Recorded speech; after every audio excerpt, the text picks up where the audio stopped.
Spyrograph, probably Kenner Toy's most successful product ever, and a perennial favorite for just decade upon decade, due to some serious corporate espionage, almost had serious competition right out of the chutes. Today, we tell you how.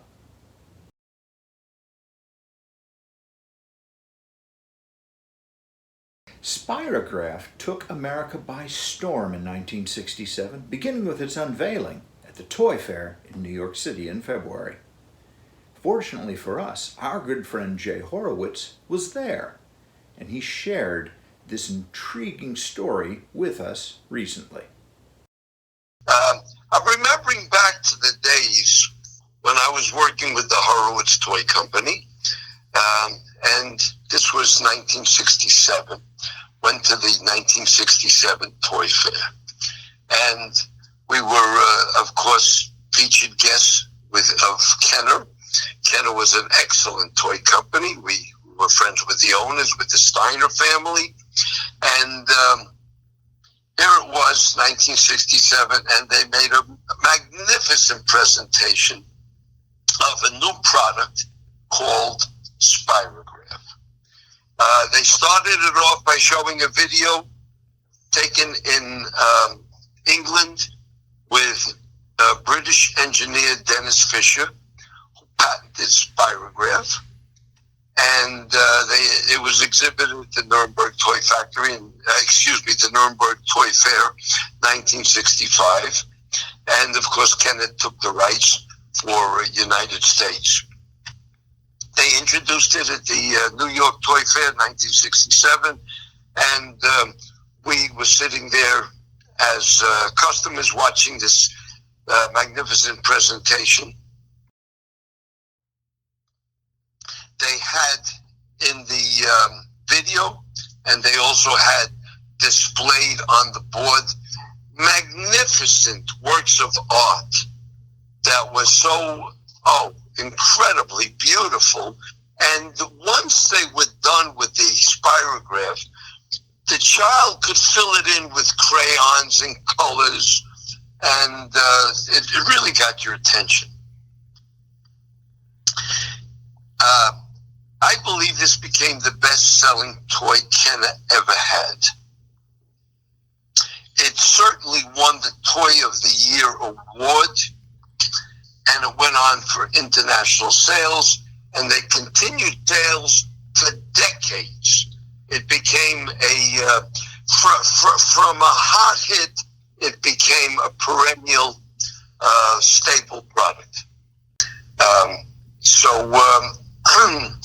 Now, the Toy Fair in those days was 3 weeks long, and it just was everything.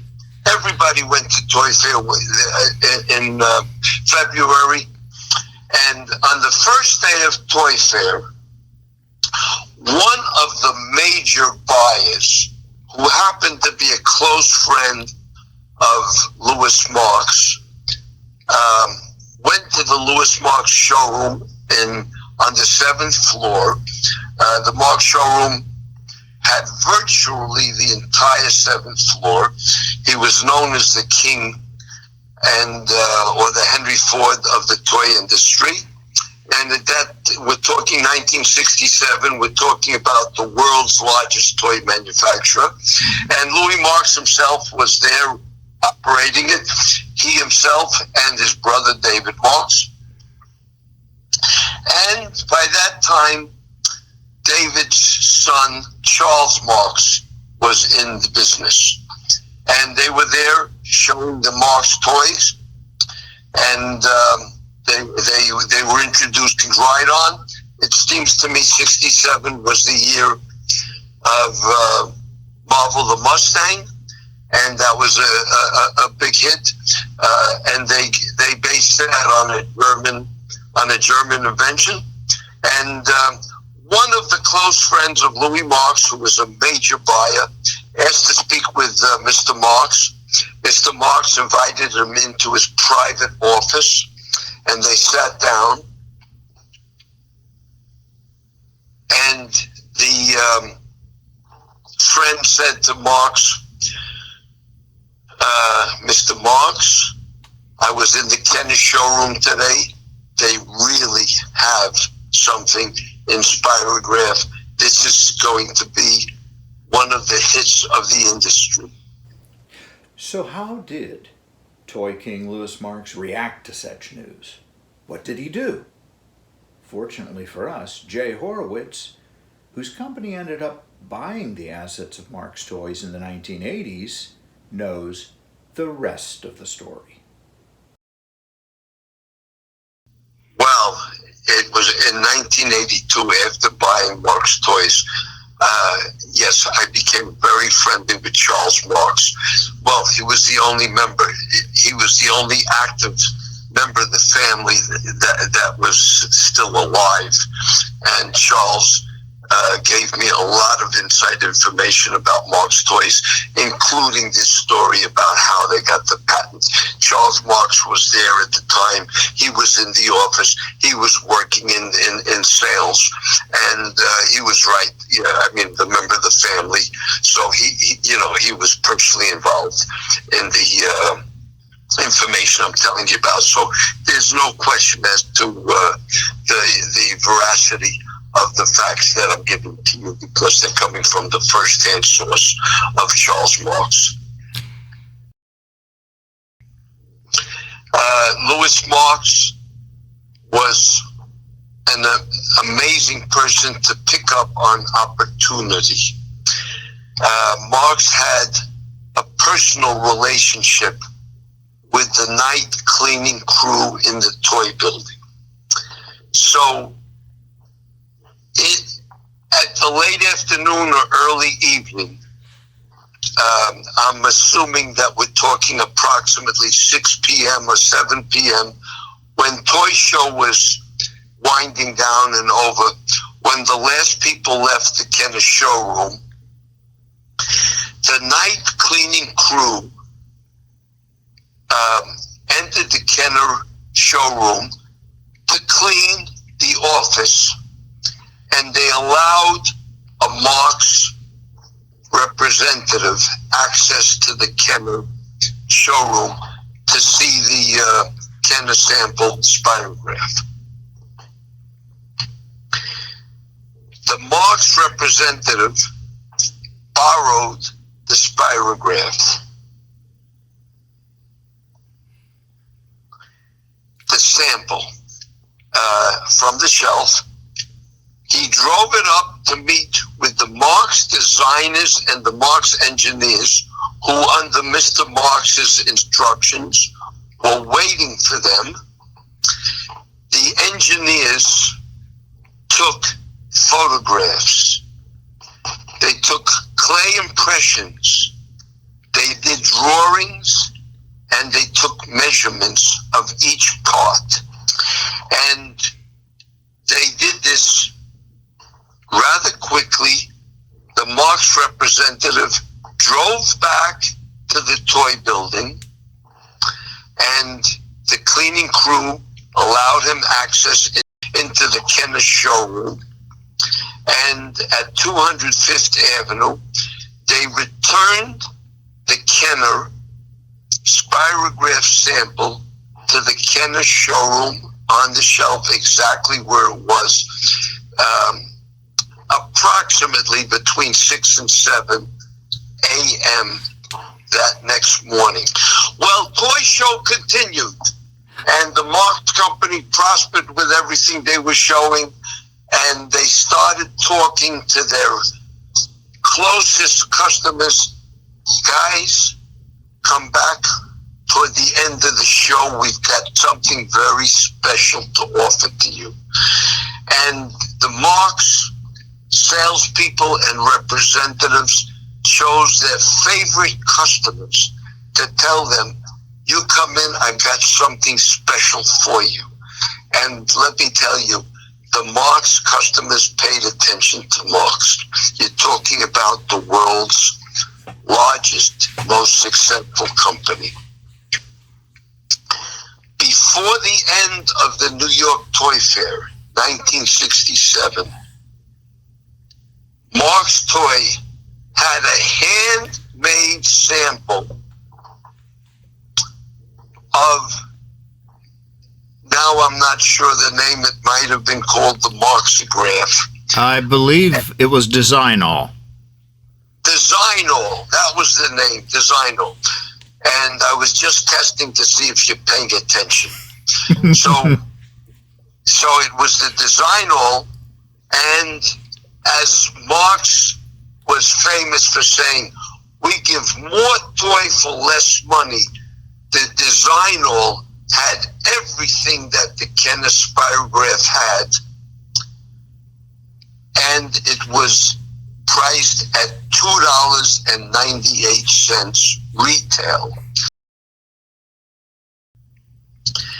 And they sold some, they took orders, they manufactured as many as they could with this new mold, which was built in record time. Fortunately for Kenner, they had the patent from the British engineer Dennis Fisher. So Kenner sued Marx for patent infringement, and Marx complied with the United States federal court order, and Marx removed the product from sale from the factory. Personally, I do not know how many were manufactured and delivered before they complied with the court order. The involvement of Mr. Horowitz and American Classic Toys with Spyrograph and the overarching influence of Toy King Louis Marx does not end there. Jay explains. So if you think about this, what you're telling us is that the Marx designers basically reverse engineered Spyrograph in a single night.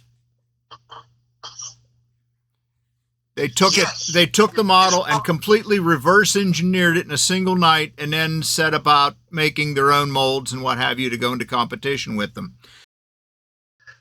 Well, he was Mr. Marx. He was the best in the world, known as the head report of the toy industry. And there's never been anybody before or since with that individual royalty that he had in the toy industry. Now, I can mention to you, Allan, that following our acquisition of Marx in 1982, and being aware of this and seeing the mold, and the mold in perfectly brand new position, we tested the mold. Well, we look up the patent, and the patent that was the Dennis Fisher patent that was filed in 1966 had a 28-year life, and it expired in 1984. So it was just about to expire when we purchased the rights. So we were able to legally take advantage of the circumstances, and we were able to manufacture the Spyrograph product. Of course, we didn't call it Spyrograph. We gave it our own name. We called it Designograph. And we were able to sell. KB Toys was our first customer. Vince Iancito was the buyer, and we gave him exclusivity. And for the exclusivity, they purchased 300,000 units, which was a huge order, and they did very, very, very well. And we gave them an excellent price. And once again, Spyrograph was on the market, and KB Toys was able to undercut the Spyrograph price by a considerable amount. Following the exclusivity with KB Toys, we were able to sell it to Wisconsin Toy, and then following that, we were lucky enough. There was a wonderful toy company called Toy Max, Stevie Lebensfeld was the owner and the president of Toymax, and they licensed the Spyrograph from us. And when they did it, they came up with the idea of adding 2 more cavities to the product to improve upon the product. So originally it was 11 cavity mold that weighed 28 grams, and then we added the 2 semicircular holders with pins that made it a 13 cavity. And Toymax took it out to the entire market, and they were very successful with it, with the 13 cavity version. And I would think that was probably the last time that it was manufactured, and we did very well with that. So thank you so much, Allan. It's been a pleasure to speak with you. Likewise, we've really enjoyed this. It's always a pleasure to talk with Jay Horowitz. Well, that's it for today's episode of Kruger Street Stories. We hope you enjoyed it. Don't forget to like, press our circular logo on this page to subscribe, and click on the thumbnail to watch this next episode we know you'll also enjoy.